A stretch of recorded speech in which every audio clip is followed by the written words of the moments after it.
First, I'd like to thank the organizers. It is really an amazing conference.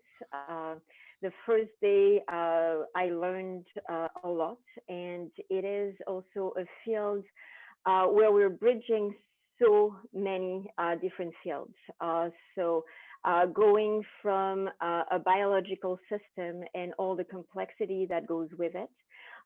Here we're going to switch a little bit to the material and material science. And we're all working at different scales. We can see that the interaction between the materials and the biological systems can go from the atomic scale all the way to the micron scale and all the challenges that go with it.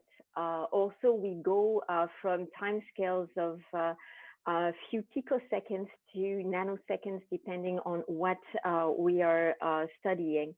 And so yesterday, I felt this very friendly environment. And I think that we need that, especially in this field where we need to collaborate to understand every time we put materials in contact with cells, we know that many things can happen. And having this open door of communication in the field that is so broad is very important. So I'm glad to actually meet this community through this conference, and I'd like to thank the organizing committee because it is quite a challenging time, and being able to bring everybody together in such a friendly platform is wonderful. So today, this session is about neoadjuvant and nanomedicine for cancer treatment.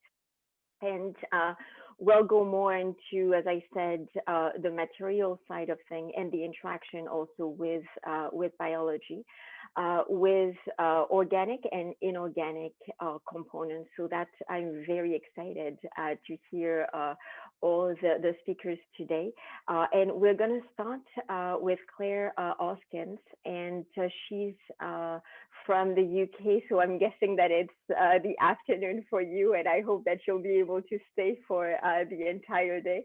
And you're going to talk about nano ninjas, and I'm really excited to hear about your talk. So thank you very much. Thank you very much. Let me just share my screen. Where's my thing gone? Where's my presentation? Oh, here. Can you see my presentation? Yes. Yes. Okay. Let me just. So thank you once again for inviting me to come and speak. I'm completely honored. Oops, wrong slide. And I'm sorry I couldn't make it yesterday. I had other conflicting things, but I am hoping to stay for the majority of today. I might need to nip in and out as my son comes back from school, but I will hopefully be there for the discussion at the end.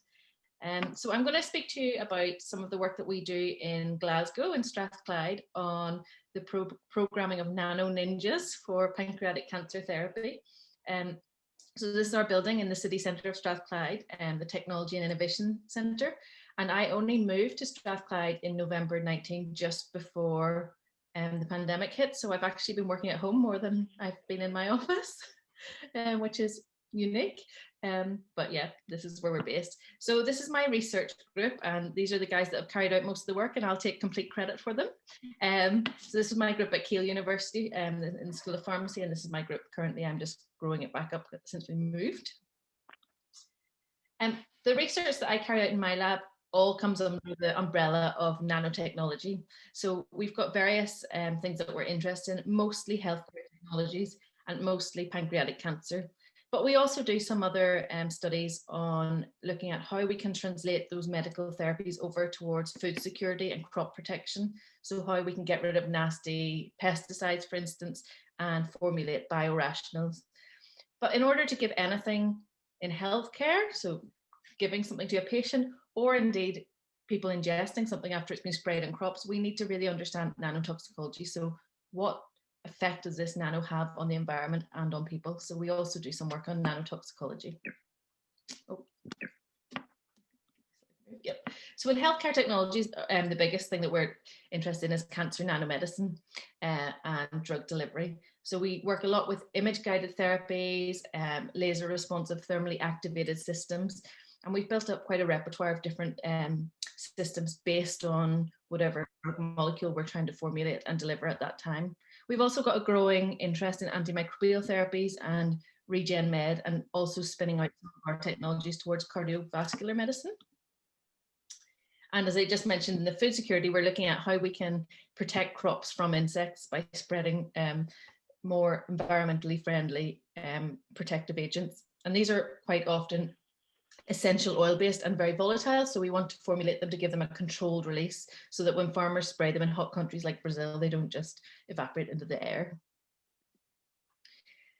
And looking at their toxicology, we do a lot of in vitro assays and in vivo studies. And then we're also got collaborations. We don't do it ourselves, looking at the impact of these things on bees. We're very excited about that, to see how these things impact the bees environmentally. So today I'm going to talk to you about cancer nanomedicine. That's what everyone is interested in here, cancer. So we work on pancreatic cancer. And the reason is that the survival rate is so low for pancreatic cancer. And as healthcare systems differ around the world, in the UK, we've got the NHS, so the National Health Service. And so our treatment options are limited to drug or any treatment option, so radiotherapy, chemotherapy, that is approved for use in terms of cost. So because we don't pay a health insurance here, our therapies are cost driven. So when therapies, the first nanotherapy for pancreatic cancer, which was approved of Abraxane, came over to the UK, it was approved for use in Scotland and Wales, but not in England. So it became in the UK quite a political postcode lottery on where you would get your treatment from. But we're interested in trying to develop new therapies to increase the patient survival of pancreatic cancer. And so in the nano world for years, the EPR effect, so the enhanced permeability and prevention effect, was hailed as a really massive of significance, where these tiny nanoparticles could passively accumulate inside tumor tissues because the vasculature was forming so rapidly and they could leak through. Poor lymphatic drainage didn't get them to come out. And so in cancers such as breast cancer and other cancers, this is shown to be really good. You can passively target, you don't need to actively target. However, in pancreatic cancer, we just think that this is not the case. The tumors which are formed are so solid, like cartilage, and we think the pressures involved there, there's no evidence that we could passively really accumulate these nanoparticles into the tumor, which is a shame. So this led me to develop some sort of targeting agent. And of course, this is a snapshot of our journey. We're absolutely not there yet. And we wanted to develop nano ninjas. So something which could carry their drug of choice to where it needed to be until they were activated, and then it would throw out, as a big surprise, it would throw out the drug molecule and then become active. In my postdoc, I worked a lot with magnetic nanoparticles for nerve regeneration. Previous to that, I'd worked on polymeric nanoparticles. And I was really impressed with metallic iron oxide nanoparticles because you can purify them really easily by, as you can see in this picture, putting the magnet to the side of the glass. And I often felt like when I was a child, we used to get the iron filings on the man's face and make a beard. So I often felt like I had never grown up, and I really liked working with them. We did quite a lot of work looking at their toxicity when I worked in the University of Dundee. And at that time, there was a big question mark as to people getting these as MRI contrast agents, that they were having unknown side effects. And at the time, I worked for a very famous surgeon, and he'd said that this could range from just small side effects to, in some cases, death. And so we tested quite extensively iron oxide coated with with dextran, which is Feradex used clinically in the UK. And we found that the dextran polymer that was coating it was probably not rigid enough, and it was allowing leaching of these iron radicals coming out, and probably that's what was causing these side effects. And in 2011, the UK actually withdrew Feradex from use clinically in the UK, which was a shame because I really enjoyed working in iron oxide. So I thought, how could I use what I know from iron oxide, but make it safer? So I thought, well, if the dextran is too flexible because it's just a polymer, what about putting on a solid coating? And some literature has shown that some people had tried to and coated these things with other metals such as gold. So gold is biocompatible, chemically stable, and the unique property at the colloidal scale, so the nanoscale for gold, is it exhibits something called the surface plasmon resonance. And this is where you hit the gold with the laser of the right wavelength, and it will absorb the photons of light as well as scattering some of them. But in that absorption, it will heat up. So I thought, well, this is cool. We can use this contrast agent as an imaging component, and this other one as like a heat trigger for something else. So we set about making these in the lab. So we're a chemistry lab. We precipitated, did a co-precipitation reaction to make the iron oxide, which had a bit of a negative surface charge because of the sulfate association in the reaction. And we then put on a PEI, so polyethylenimine coating, so a cationic polymer, just electrostatically stirred them together, probe-sonicated them together, and that wrapped around the surface of this, and that formed then a positive coating, so it switched the coating to positive. We then electrostatically again attached these 2 nanometers, so tiny, tiny gold seeds onto the surface. And so electrostatically, they have a little bit of a negativity. They sit on the surface of the particles. And then finally, we reduced the acidic gold onto the surface and form a complete gold coating. Now, the reason that we don't try and get that gold straight onto the surface of the iron oxide is because quite often we find that when we were trying to do the reaction, we would have iron oxide nanoparticles and gold nanoparticles existing together, not coating. But also some other reports have said that the electrons from the gold may migrate in towards the iron oxide and hamper the magnetic ability. So it took a long time to get an established and repeatable reaction for this, but we got there.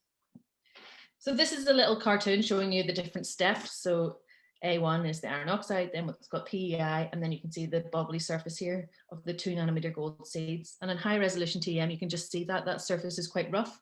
And you can see the tiny metallic particle or gold nanoparticles in the surface. And then A4 is the completed gold hybrid nanoparticle. And I've left you this one in on purpose because it isn't completely spherical.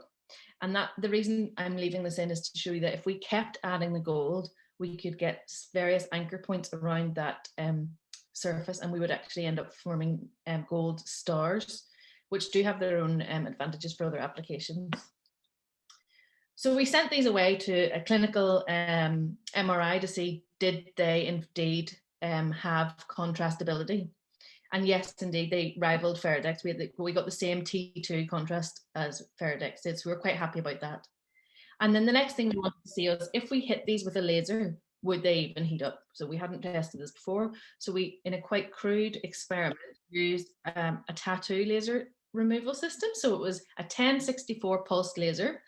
The surface plasmon resonance was not at 1064, it was a bit further down. However, the peak was quite broad. So we hit them with these lasers. These lasers are used already, so we know that they're safe to use. And indeed, we did see some heating. So you can see here in the gel, the lighter it is, the hotter it is. So that's in the laser hotspot there that you can see that white part.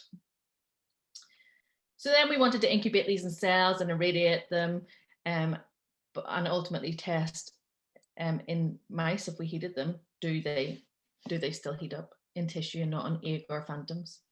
So this is a human pancreatic cancer xenograft. We carried this out in a cadaver just in case anything happened, but we grew the cells and then culled and just injected the particles directly into the tumor. Of these lasers of 1064, it's reported that they penetrate about 2 centimeters through tissue. So we were really interested to see, are these going to heat up at all? Can we measure any heat from these? And you can see here, B1 to B3, that's the control, so no particles and there's been no heating. Whereas in C, you can see that the heating is occurring. So we are managing to get to the nanoparticles and they are heating. But what's quite important is looking at what kind of temperature change you can get and what's the temperature spread, because of course you don't want to cook healthy tissue.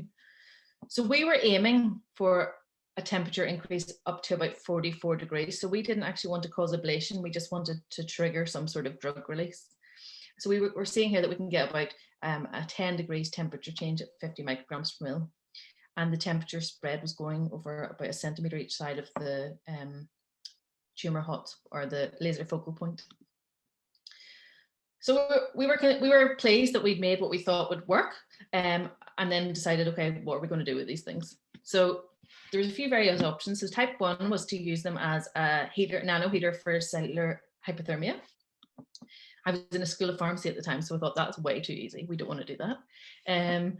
And type 2 would be to functionalize them on the surface with drug molecules and target them. So target with the laser for the drug to initiate drug release. But we realized that that would only really be okay for drug compounds which are water soluble, because if you put a hydrophobic compound on the surface of these metallic things, they'll just crash out of solution.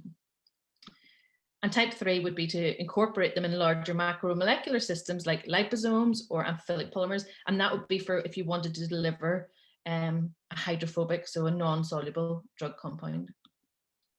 But I'm going to speak to you today about the type 2 and give you a couple of examples of what we've done.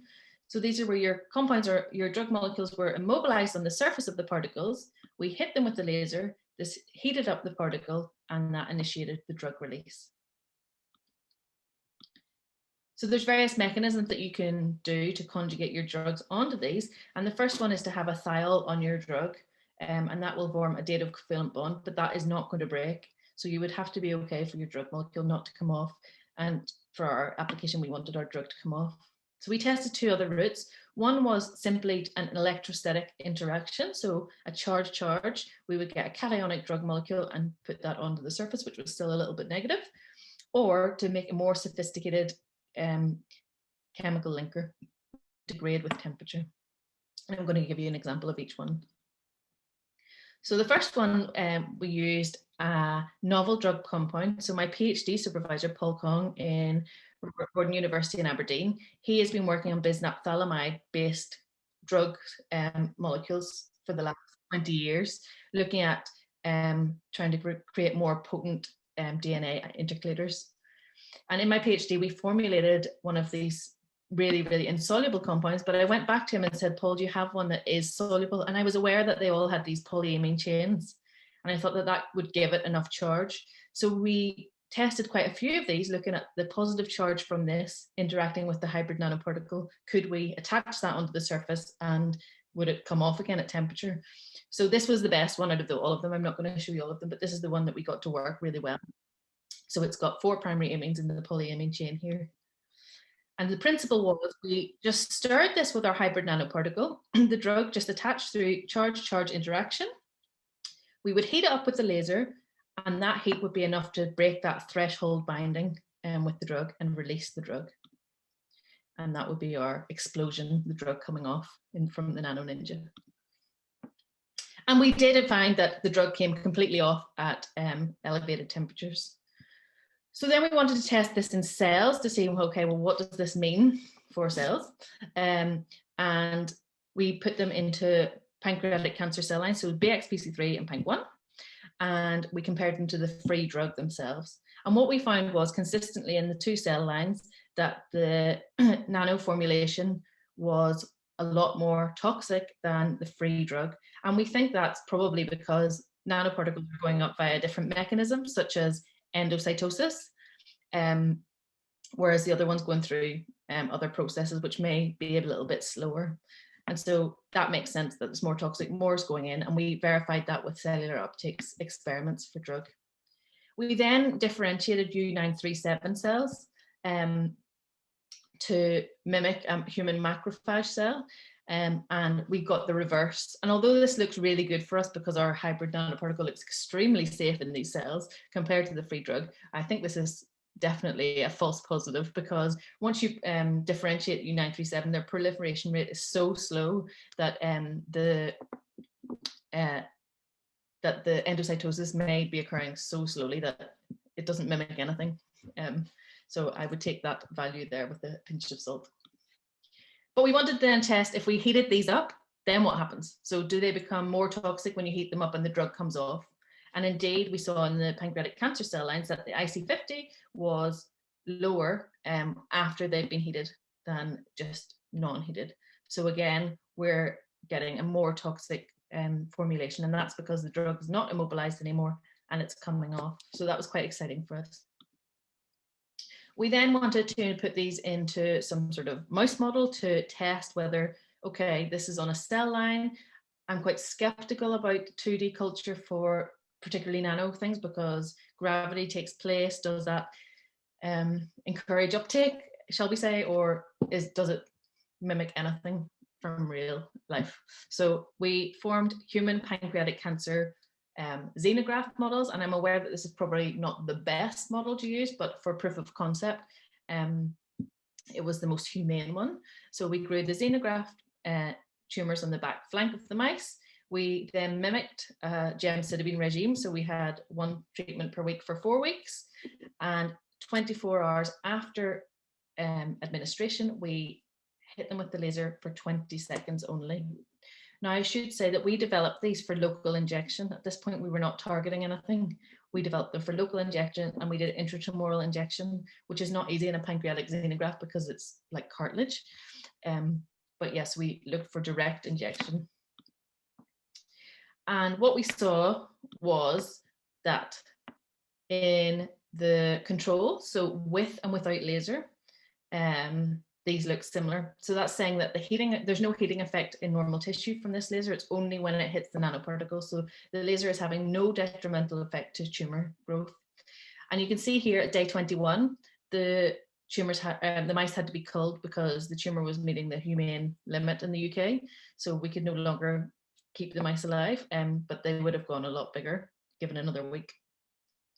Also, the hybrid nanoparticles, so ones with just the hybrid nanoparticle, no drug attached, they don't look that much different with the laser. So probably there's no effect there. You're heating, but it's not enough to kill. With the drug, of course, we are seeing a reduction in tumor size because we know that this is a potent drug molecule. But with and without laser, there's no difference at all. So again, the laser is not having any effect. And then when we look at the formulation without laser activation looks similar to the drug itself. So maybe a little bit bigger, but not anything significant. So it's having the same potency as the drug itself. However, once we switch that laser on for 20 seconds, we're getting significant reduction in tumor volume. In many of the mice, there was no tumor left at all, but we always report the biggest one that was there. So we're really, really excited by that measurement and that this had reached proof of concept. So another study that we looked at, of course, when you send these things off for review, for funding applications, we always got this is a novel platform and this is a novel drug. And so, yeah, I totally agree. We thought, okay, let's do it with gemcitabine. So it's one of the drugs used for pancreatic cancer, but we couldn't get it to attach electrostatically. So we came up with this chemical linker.